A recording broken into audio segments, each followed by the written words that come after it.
우리에게 주신 하나님의 말씀은 구약 성경 역대하 33장 1절부터 9절까지의 말씀입니다. 구약 성경 702면입니다.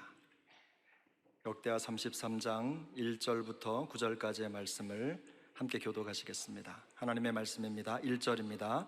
므낫세가 왕위에 오를 때에 나이가 20세라 예루살렘에서 55년 동안 다스리며 여호와 보시기에 악을 행하여 여호와께서 이스라엘 자손 앞에서 쫓아내신 이방 사람들의 가증한 일을 본받아 그의 아버지 히스기야가 헐어버린 산당을 다시 세우며 바알들을 위하여 제단을 쌓으며 아세라 목상을 만들며 하늘의 모든 일월 성신을 경배하여 섬기며 여호와께서 전에 이르시기를 내가 내 이름을 예루살렘에 영원히 두리라 하신 여호와의 전에 제단을 쌓고 또 여호와의 전 두 마당에 하늘의 일월 성신을 위하여 제단들을 쌓고 또 흰놈의 아들 골짜기에서 그의 아들들을 불 가운데로 지나가게 하며 또 점치며 사술과 요술을 행하여 신접한 자와 박수를 신임하여 여호와 보시기에 악을 많이 행하여 여호와를 진노하게 하였으며 또 자기가 만든 나루새긴 목상을 하나님의 전에 세웠더라. 옛적에 하나님이 이 성전에 대하여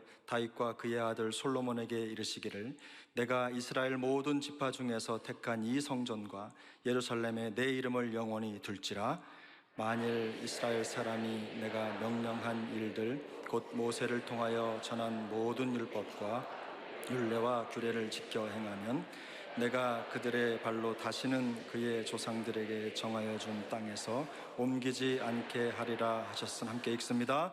유다와 예루살렘 주민이 므낫세의 꾀임을 받고 악을 행한 것이 여호와께서 이스라엘 자손 앞에서 멸하신 모든 나라보다 더욱 심하였더라. 아멘.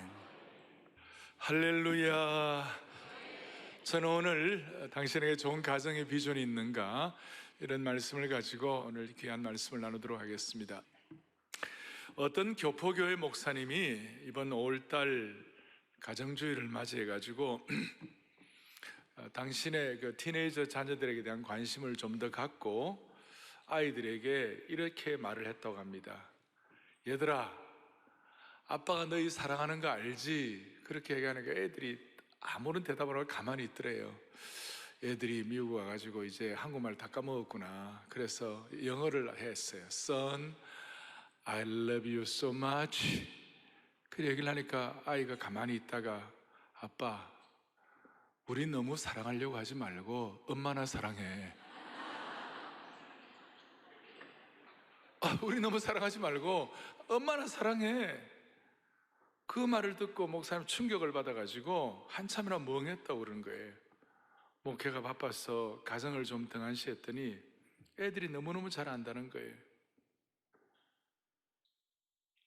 자녀에 대한 문제를 가지고 누가 자신할 수 있겠어요? 누가 호언 상담할 수 있겠어요? 다 부족하죠. 목회자뿐이겠어요? 한국에서 남자로 살면 이런 식의 정서는 다 있을 것이에요. 어떤 광고에 아빠가 하도 오랜만에 아이들하고 놀아주니까 아이가 뭐라는 아빠 내일도 놀러와 이러더래. 내일 놀러와. 아마 저희들 세대 정도 돼가지고 좋은 아빠 강의를 듣고 아이들 교육한 부모가 거의 없을 거예요. 좋은 아버지 되는 거 뭐 이렇게 잘 하지 못했어요.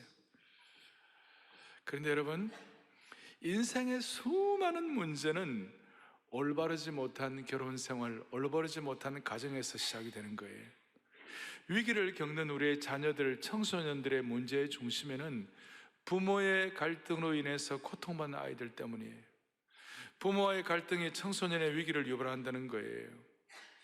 그러니까 우리 주위에 우리 아이들 가운데, 독신주의자들 가운데 엄마 아빠의 어려운 갈등 관계를 보니까 도저히 결혼할 마음이 안 생긴다, 엄두가 안 난다, 이런 아이들도 있어요. 그렇다고 해서 우리가 결혼 제도를 폐지할 수가 있겠습니까? 결코 어떤 제도도 결혼 제도를 대체할 수가 없습니다. 왜냐하면 가정은 하나님의 창조의 최고의 계획 중에 하나인 것이에요. 이거는 차선의 계획이 아니라 최고의, 가정은 인간 스스로 계획한 작품이 아니에요. 이렇게 가정이 소중한 이유는 하나님께서 이 땅에 첫 번째로 세우신 제도가 가정이에요. 그래서 사탄이 첫 번째로 공격한 것이 뭐냐? 가정이에요. 이런 의미에서 하나님은 가정의 결혼의 주례자이시고 사탄은 가정 파괴자예요. 가정이 바로 서는 것은 하나님의 뜻이 바로 세워지는 것이에요. 따라서 사탄은 어떻게 하든지 가정을 위협하고 무너뜨리고 잘못되게 하려고 온갖 오염을 시키는 것이에요. 사랑하는 여러분들이요, 가정이 없으면 사회가 무너지는 것이에요. 오늘날 이 땅에서 일어나는 수많은 문제는 가정의 잘못 때문에 일어나는 것이에요. 제가 시편을 읽다가 참 마음에 와닿은 것이 있어요. 가정이야말로 인간의 실제적이고도 실존적인 문제를 해결하는 곳이다. 시편 68편 6절에 이런 말씀이 있어요. 같이 보죠. 하나님이 고독한 자들은 가족과 함께 살게 하십니다. God makes a home for the lonely라고 그랬어요. 참 이 고독한 사람들에게 하나님이 가정을 주신 줄로 믿습니다. 가정을 주셨습니다. 다시요. 그런데 문제는 이 가정에 대해서 누가 자신할 수 있겠어요? 가정은 천국의 예고편이요 기쁨의 원천일 수 있지만 동시에 가정이 부모가 싸우고 뭐가 날아가고 이렇게 하면 그것이 지옥의 현재판이에요. 기쁨의 원천일 수도 있지만 고통의 원천이 되는 것이에요. 가정은 기쁨으로 충만할 수 있지만 잘못된 가정이 되면 잘못된 인생을 고통의 벼랑 끝으로 끌고 가는 것이 될 수도 있는 것이에요. 놀랍게도 우리나라의 살인사건의 42%가 존속 간에 가족 간에 이루어지는 거예요. 너무나 안타까운 일이에요. 남과는 말로도 해결할 수 있고 이성을 갖고 해결할 수 있지만 가족 간에는 그것이 안 돼요. 가족은 피가 섞이고 살이 섞이고 삶을 공유해서 그런지 모르지만 너무나도 원초적이고 원색적이고 너무나 큰 상처를 주고받아가지고 가족들 가운데 극단적인 선택을 하는 사람들이 많아요. 그래서 오늘 우리는 본문을 통하여 가정의 아픔과 비극을 미연에 방지하고 예방하는 축복을 주시기 바랍니다. 저는 오늘 여러분들에게 무슨 도덕적인 설교, 서로 사랑해라, 어떻게 우리 서로 참아라 이런 정도 말씀드리고 싶지 않고 오늘 이 말씀 속에 하나님의 복음이 선포되기를 바라는 것이에요. 제가 패밀리 가스펠이라고 붙이고 싶어요. 이 가정의 복음이 선포되기를 바라는 것이에요. 생명의 복음은 이 가정에도 동일한 것이에요. 우리를 구원의 역사를 일으켜 주실 뿐만 아니라 가정도 하나님이 구원해 주시는 것이에요. 복음의 능력은 그만큼 깊이가 있는 것이에요. 오늘 본문은 뭡니까? 여러분, 므낫세에 대한 얘기를 들었어요. 므낫세가 12세에 등극했다고 그랬어요. 그리고 2절에 보니까 므낫세가 하나님 보시기에 악을 행했다고 그랬어요. 그래서 오늘 첫 번째 주제가 뭐냐면 믿음 있는 부모, 믿음 좋은 아버지, 그런데 불량한 자식이에요. 그 아버지 히스기야는 25세에 등극해가지고 나라를 29년인가 통치를 하고 그 다음 그 히스기야는 하나님 보시기에 선과 정의를 해서 앞에 보면 너무나 대조가 돼요. 히스기야는 너무 잘했는데 자식은 너무 엉터리였어요. 히스기야가 얼마나 잘했는지 32장 33절 읽어보겠습니다. 히스기야가 그의 조상들과 함께 누우매 온 유다와 예루살렘 주민이 그를 다윗자 손에 메우실 중 높은 곳에 장사하여 그의 죽음이 그에게 경외를 보였더라. 그 아들 므낫세가 대신하여 왕이 되더라. 바로 앞에 나와 있잖아요. 너무 잘해가지고 이스라엘 백성들이 히스기야의 죽음, 아버지 히스기야의 죽음에 대해서는 경의를 표하였더라. 그래서 높은 곳에 장사를 했더라. 근데 반대로 오늘 2절에 그 아들 므낫세는 하나님 보시기에 악을 행했더라. 그 전에 히스기야는 29장에 보니까 하나님 보시기에 선과 정의를 행하였더라. 그리고 므낫세가 얼마나 엉터리였냐면 오늘 이제 뒤에 므낫세가 악행을 행한 것이 쭉 나와 있어요. 그 아버지 히스기야가 헐어버린 산당들 우상들을 다시 세우고 바알들을 위하여 제단을 쌓고 아세라 묵상을 만들고 해와 달과 별을 숭상하고 특별히 5절에 보니까 성전 안팎마당에 하늘의 별들 일월 성신을 섬기는 것, 태양신을 섬기는 것, 다시 그걸 갖다가 막 강조를 하고 당시에 최대 제국 중에 하나인 이집트도 라 태양신을 섬기고 또 아수르와 바벨론은 조로아스터교 배화교, 그게 뭐예요? 불과 그 다음에 태양을 섬기는 것이고 저 일본도 일본 일장기가 태양 아닙니까? 그게 뭐예요? 아마데라스 오미까미 천조 대신에 그 다 근저에는 태양신의 이 흔적들이 다 있는 거예요. 태양신.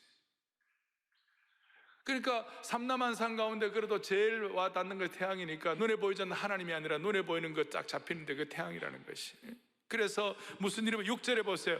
또 흰놈의 아들의 골짜기에서 그의 아들들을 불 가운데로 지나가게 해갖고 얼마나 못되고 그렇습니까? 흰놈의 아들, 흰놈의 골짜기에서. 우리가 대학부 시절에 성경에서 백인들만 사는 데가 어딘가? 흰놈의 골짜기. 그런데 그게 문제가 아니고 거기에서 말이냐, 점을 치고 사술과 요술을 행하고 애들을 제물로 바치고 신접한 자와 박수에게 묻고 그들의 말을 믿으며 그들로 하여금 하나님의 노를 격벌하게 만드는 거예요. 9절 보세요. 오늘 여러분들 다 맞은 9절이네. 9절에 보니까 유다와 예루살렘 주민이 므낫세의 꾀임을 받고 악을 행한 것이 여호와께서 이스라엘 자손 앞에서 행하신 멸하신 모든 나라보다 더 심했다. 다른 나라보다 더 못되게 굴었다. 제가 이 본문을 읽으면서 쇼크를 받은 거예요. 아버지 히스기야는 그렇게 잘했는데 아들 므낫세는 마치 아버지의 행적에 먹칠을 하기로 결심했다는 듯이 아주 행위가 필연적이었어요. 아버지의 동상을 망치를 들고 깨는 것 같은 그런 행동을 하는 것이, 오죽하면 이스라엘 자손 앞에서 멸하신 모든 나라보다도 더 못되게 했다. 얼마나 안타까운 일인지 몰라요.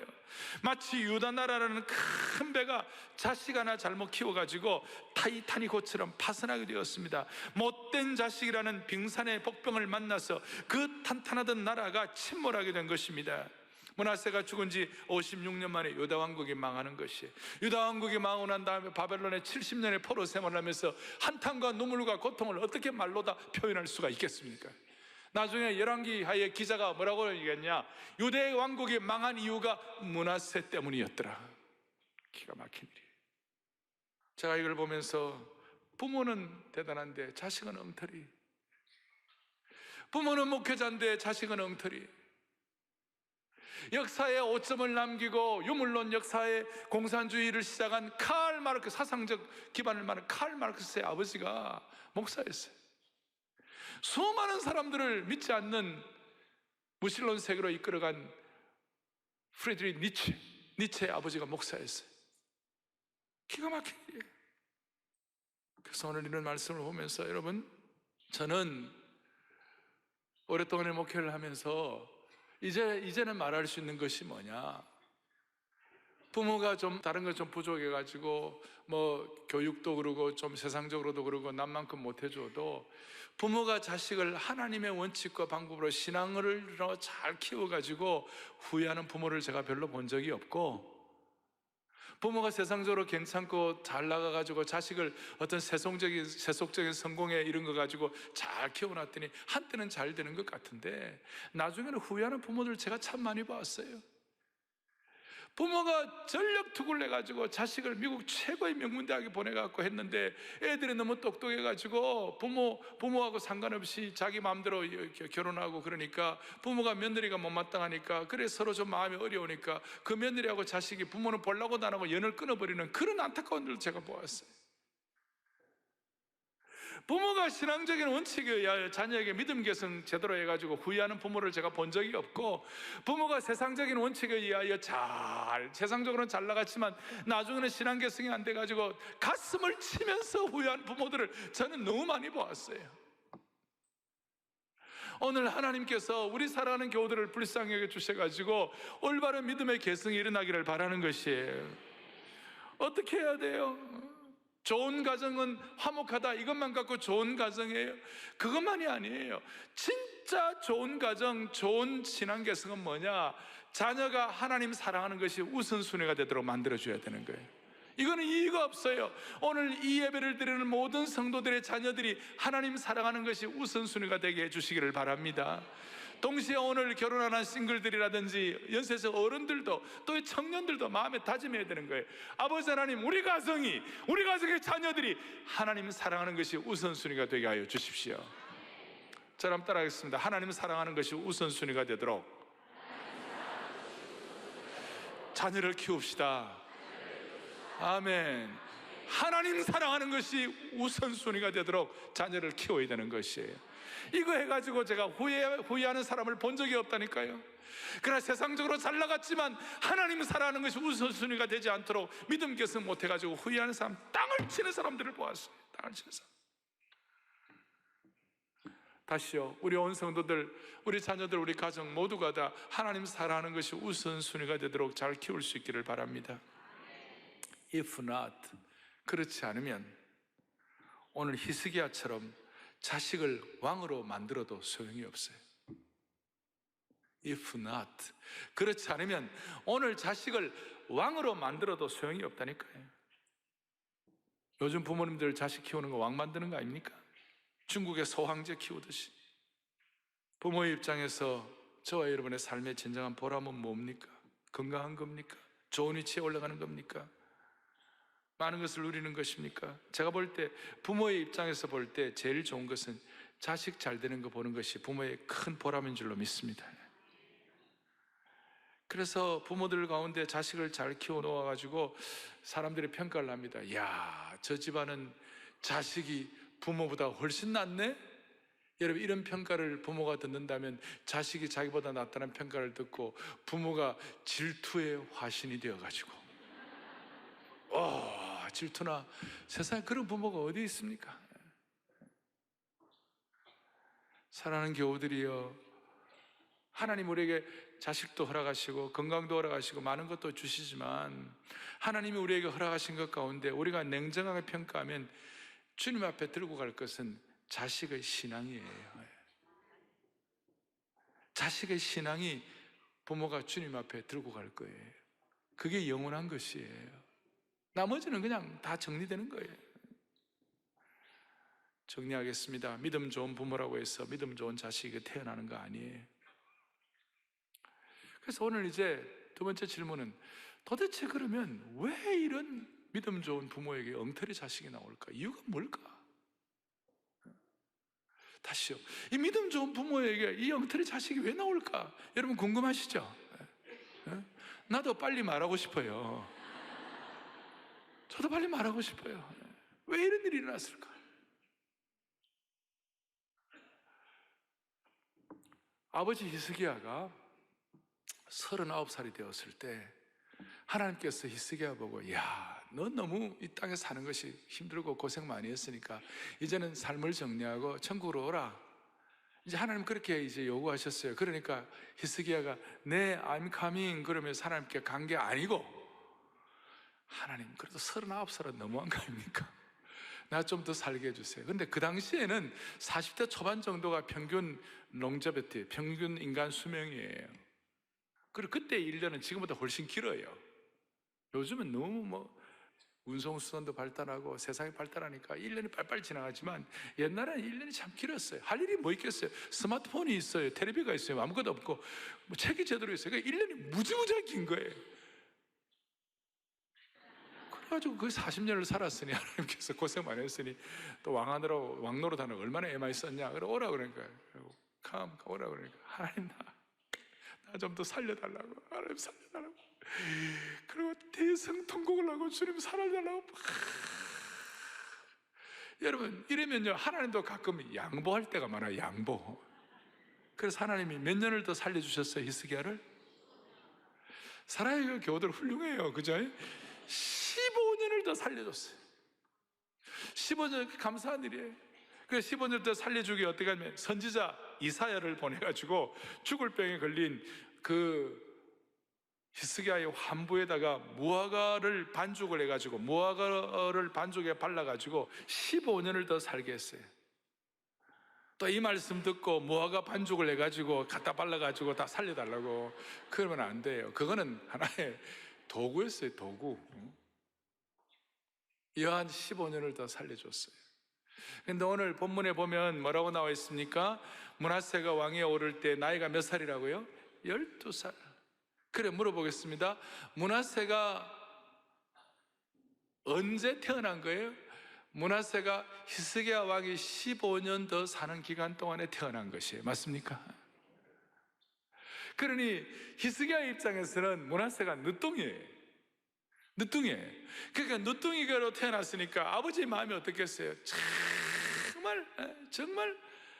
정말 그렇잖아요. 금이야 옥이야 눈에 넣어도 아깝지 아니하고 금지 옥엽처럼 키운 거예요. 저도 보면 저희 집안에 사형제인데요, 저하고 둘째까지는 아버지가 강하게 출행하는데 넷째는 조금 여유를 주는 것 같아요, 제가 보니까.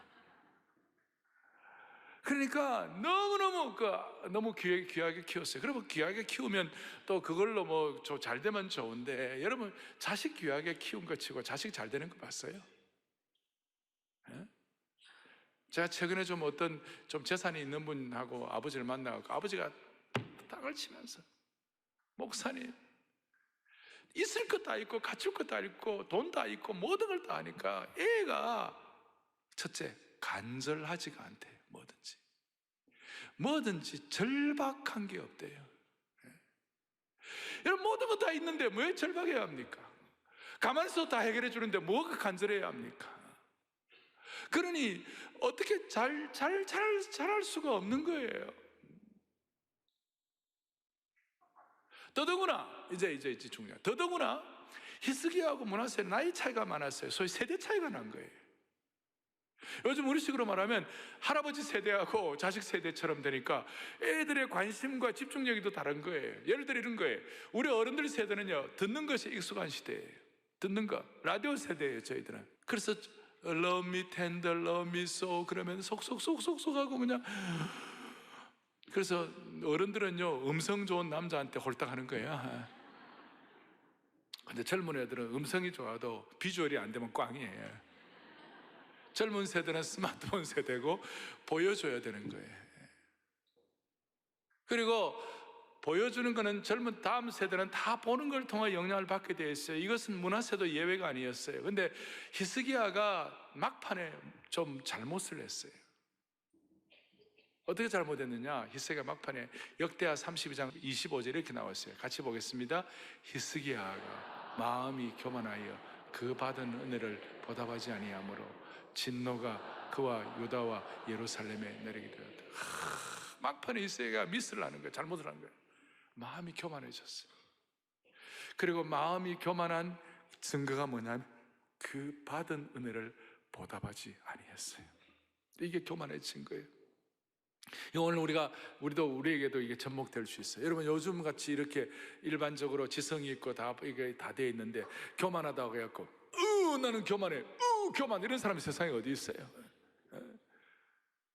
어느 정도 지성이 있으면 교만을 때리는 사람이 어디 있어요? 다 겸손을 가장하지 이러면서. 그런데 속이 문제예요. 하나님에게 받은 은혜를 보답하지 않는 사람은 다 교만한 사람들이에요. 히스기야가 왜 그랬느냐?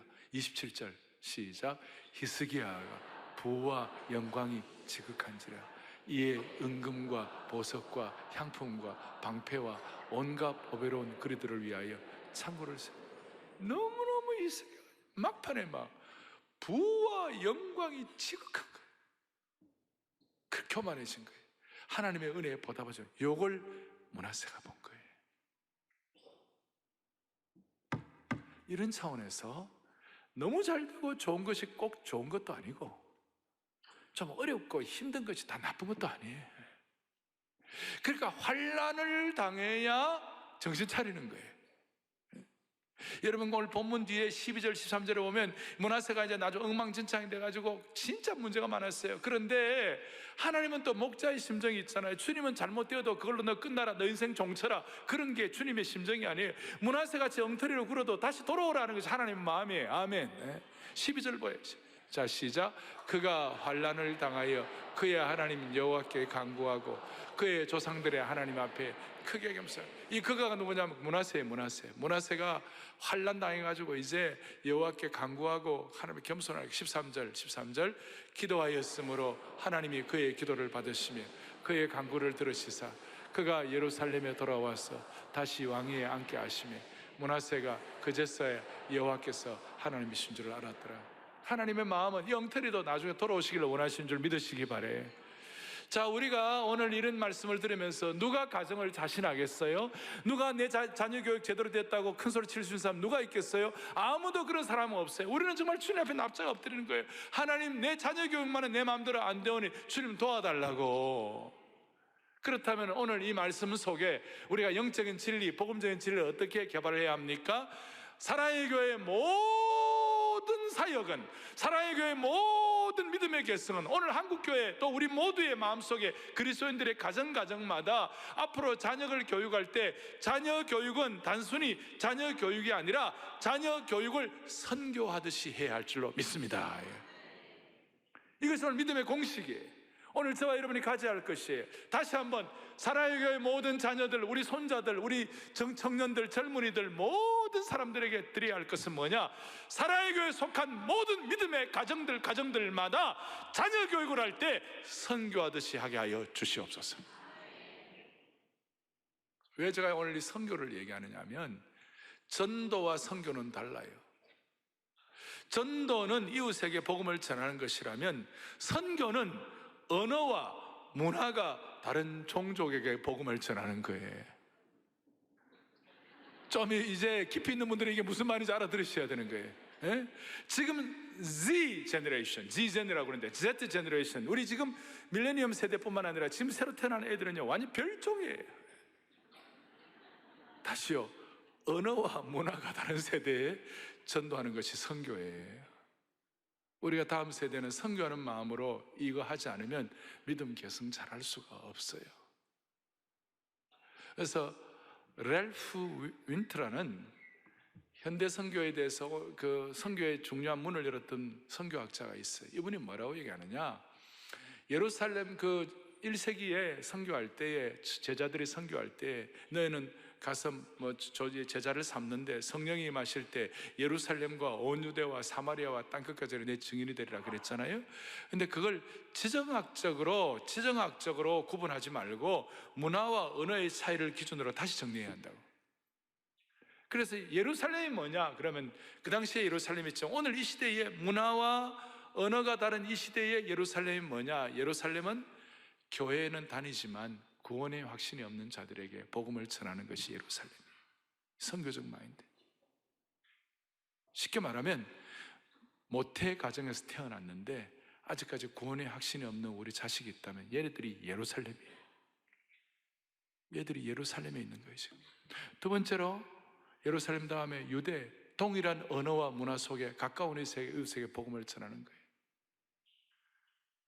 그 다음 세 번째는 뭐냐? 사마리아, 비슷한 언어와 문화권에게 복음을 전하는 것이고, 우리 구체적으로 말하면 우리 동아시아권. 마지막 네 번째는 땅끝이에요.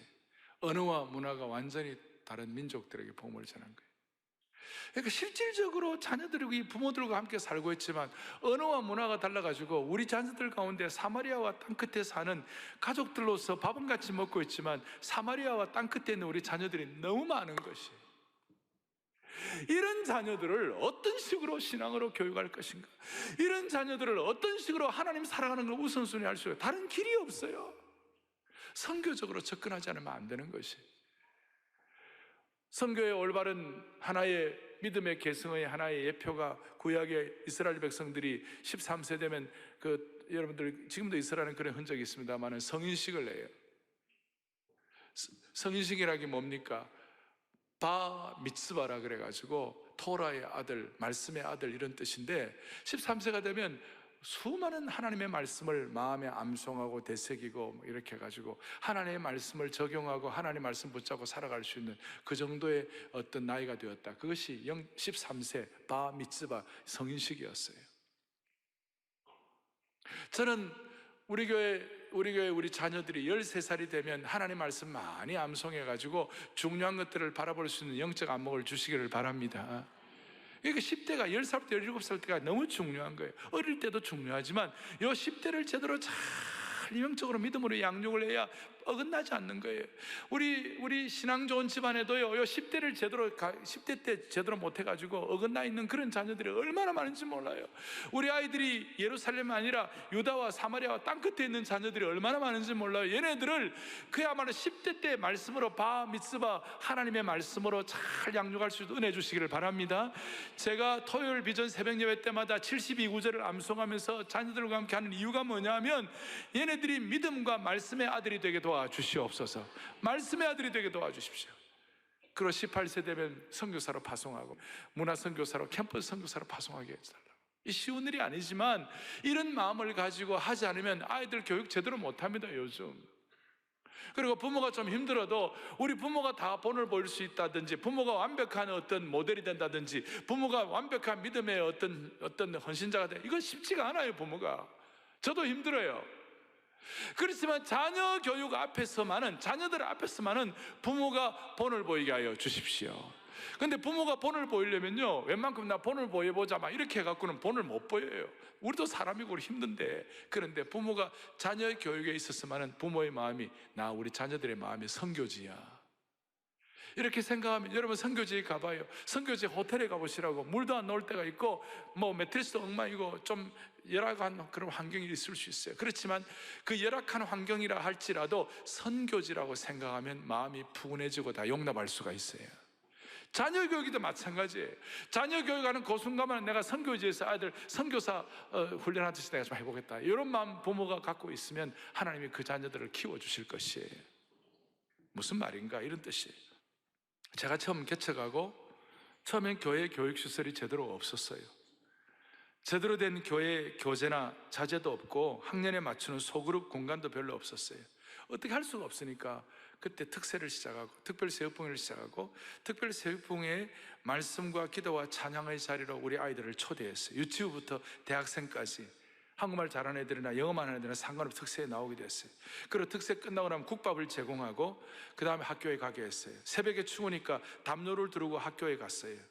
그래서 학교에서 뭐라고 그러냐면, 너는 왜 1년에 똑 2번씩 이맘때쯤 되면 2번씩 담요를 두르고 학교에 나오냐? 왜 담요 두르고 학교에 오냐? 그러면서 아이들에게 심플하면서도 강력하게 제자 훈련을 했어요. 미국 같은 경우는 여름방학이 석 달이에요. 그러니까 석 달 동안 티네이저들 단기 선교로 멕시코도 보내고, 또 어떤 경우는 저 중남미도 보내고, 어떤 경우는 저 아프리카에 4주 한 달도 보내고, 아이들을 선교사 훈련하듯이 그렇게 아이들을 교육을 했어요. 그럴 때 아이들이 잘 자라주고 학교 성적도 좋고 아이들이 좋은 대학도 많이 갔어요. 제가 무슨 좋은 대학 엘리티즘을 말하는 것이 아니에요. 그리고 애들이 선교 다녀와가지고 몇 주 동안 잠도 못 자고 씻지도 제대로 못했지만 What a wonderful short-term mission. 너무 좋은 단기 선교였다고. 그리고 앞으로도 열심히 공부해가지고 가난한 나라를 위하여 의사도 되고, 가난한 나라를 위하여 교사도 되고, 또 힘든 사람들을 위하여 정책도 하고, 그런 꿈을 갖게 해가지고 어떤 풀타임 직업 선교사라기보다도 그야말로 자기들이 갖고 있는 은사대로 학원 선교사, 은사대로 봉사하는 주역이 되도록, 그런 꿈은 선교적인 꿈을 갖게 될 때 아이들이 달라지기 시작하는 거예요. 여러분, 이런 거 없으면 우리 아이들은 쾌락주의에 빠질 수밖에 없어요. 요즘 우리 한국 아이들 조사를 해보니 꿈이 뭐냐 그러니까 여자아이들은 걸그룹 되는 거, 남자아이들은 게임 회사에 들어가는 거. 여러분, 이게 말이 됩니까? 걸그룹이 될 수도 있고 게임 회사에 들어갈 수도 있지만 우리의 삶의 목표가 뭐냐? Life as mission. 우리의 삶이 미션이에요. LAM, Life as mission.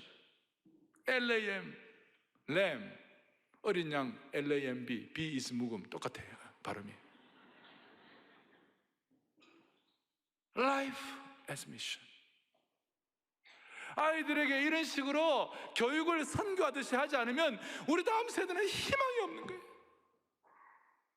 그리고 아이들 제대로 실학 훈련도 좀 시키고 선교 훈련 좀 시켜가지고 우리 아이들을, 적당한 아이들을 키우지 아니하고 하나님 나라를 위한 영적인 특공대, 영적인 별동대로 키워야 되는 것이, 영적인 특공대, 영적인 별동대, 이런 사명과 꿈을 가진 하나님의 사람으로 키워야 되는 것이. 그럴 때 가정마다 아이들 키우는 그 순간은 여러분들의 가정은 선교 센터가 될 수가 있는 것이, 얼마나 귀한 일들이 일어날지 몰라요. 다시 한번 오늘 이 시대에 수많은 우리 자녀들이 사마리아에 가 있습니다. 땅끝에 가 있습니다.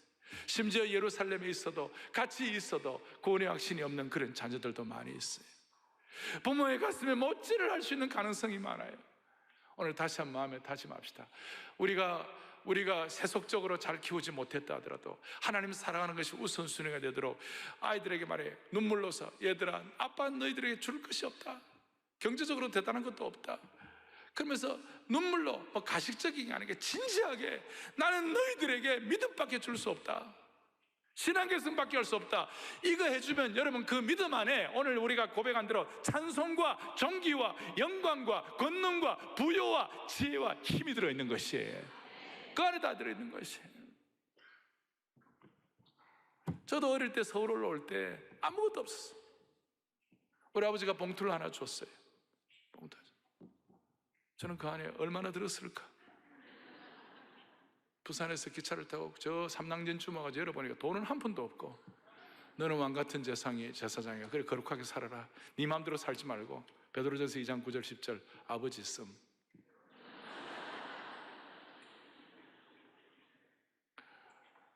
그때 섭섭하죠.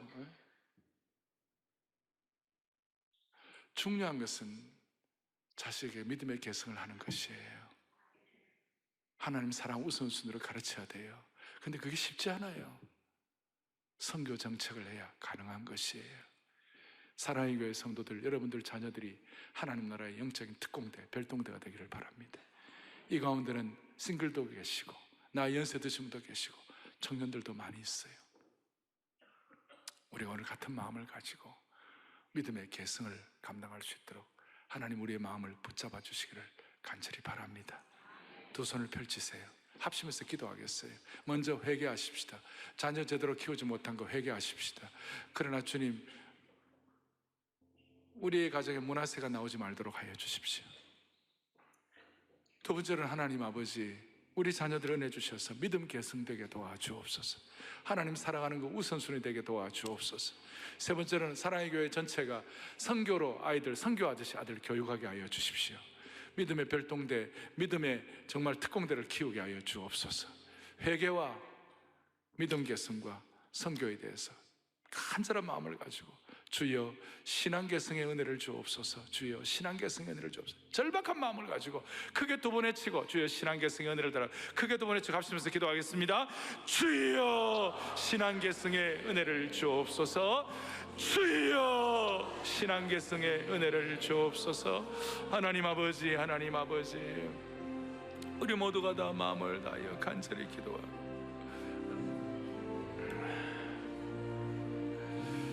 살아계신 하나님 아버지, 자비로우신 하나님 아버지, 오늘 우리가 자녀 교육에 관해서는 큰 소리 칠 자가 아무도 없는 상황 가운데서 회개하고 주님 앞에 우리의 마음을 올려드리오니 용서하여 주시옵시고 길을 열어주시기를 원하옵나이다. 앞으로 우리 자녀들 하나님의 자녀로, 하나님 끝까지 사랑하는 우선순위를 하나님 사랑하는 자녀로 극상품 포도로 키우게 하여 주시기를 원하옵나이다. 그리하여 우리 자녀들 가운데 요셉 같은 인격자가 나오게 하시고 디모데오 같은 신실한 일꾼 나오게 하여 주시옵시며 모세처럼 하나님을 끝까지 순종하고 사랑하는 자녀로 키우게 하여 주시옵소서. 사랑의 교회 주일학교가 선교 정책을 가지고 하나님 나라의 특공대, 별동대들을 키우게 하여 주옵소서. 우리의 생명 되시고 소망 되시는 예수 그리스도를 받들어 간절히 기도 올리옵나이다. 아멘.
드리겠습니다. 찬송